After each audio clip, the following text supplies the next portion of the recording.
it took a lot of the force and a lot of the drag and protected the back end. So these rear pegs have dual purpose.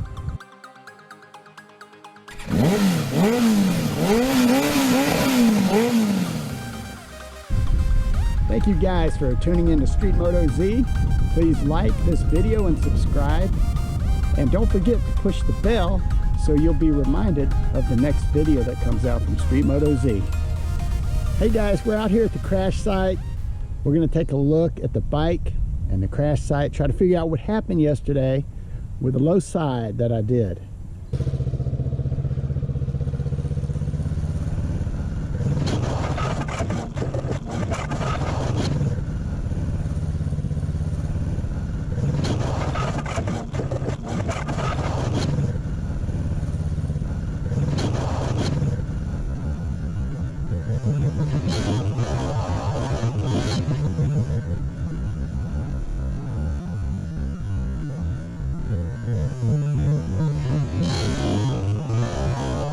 Let's take a look at the bike first to see what kind of damage happened to it.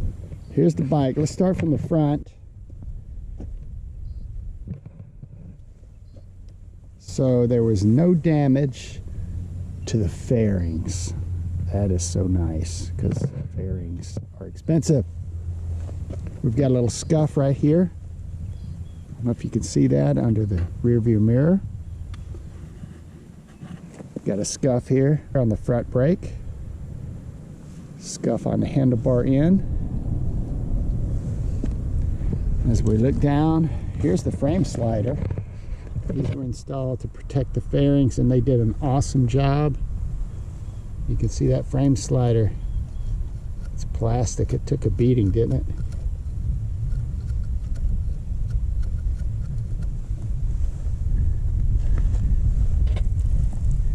And nothing on the fairing down here.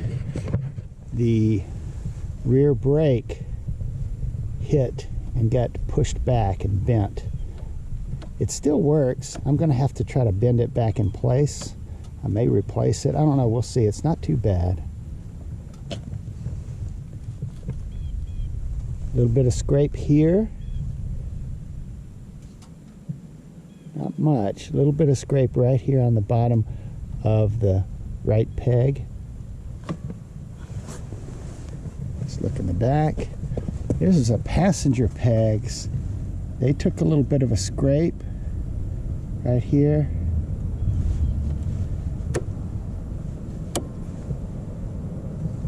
The rear fairing is fine. That's awesome. And this is a spool that I added. It took a big hit. It's bent. And as you can see,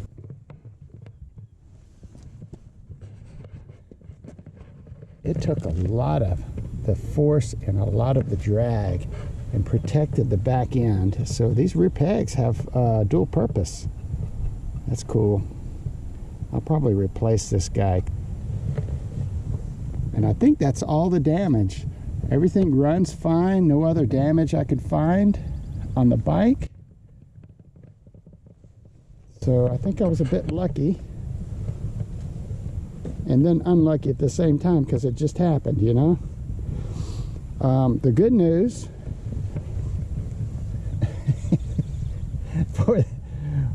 for my knee sliders, I got a scuff mark on one of them. Wow, how about that? I wonder how that happened. I would like to talk about the protective gear too. I am wearing a jacket. There's elbow pads. And the elbow pad helped me big time because I felt a sting on my elbow, but I'm not sore, no issues today at all. The hip pad, you can see a little bit of scuff right here, but I have hip pads under these pants, and these pants are skid resistant pants. They're made out of NEMA. The NEMA apparently is the skid resistant property in these jeans. And they did not tear or rip. They held together good, and I slid on the ground fine with them.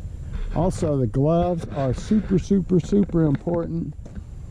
I had, see, the right hand is this glove. You can see some scrapes here on the knuckles.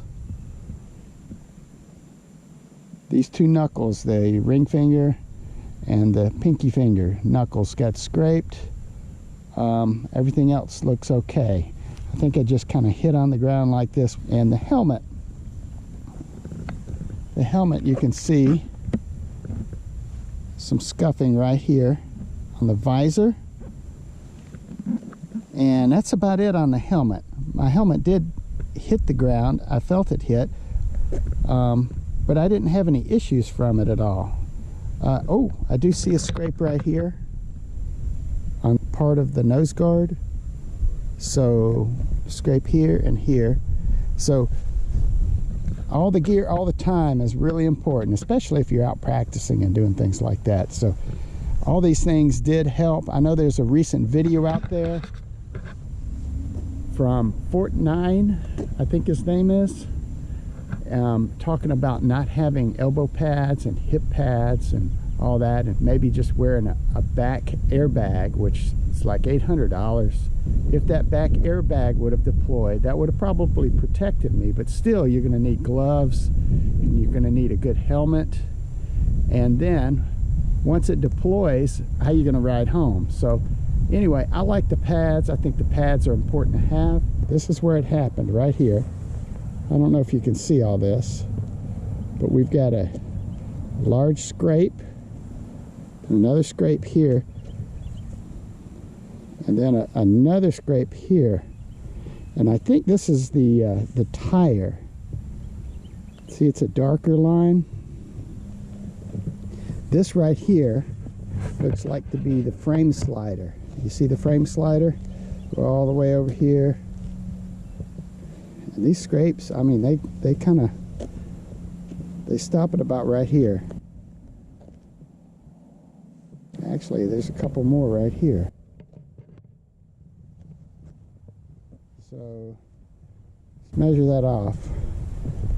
2, 3, 4, 6, 7, 8, 9. About 10 yards of sliding for the bike. Gosh, it sounded horrible too. So that is the frame slider. This must be the bar end right here, the handlebar end. And this right here must be the rear spool. The rear spool took a good bit of damage.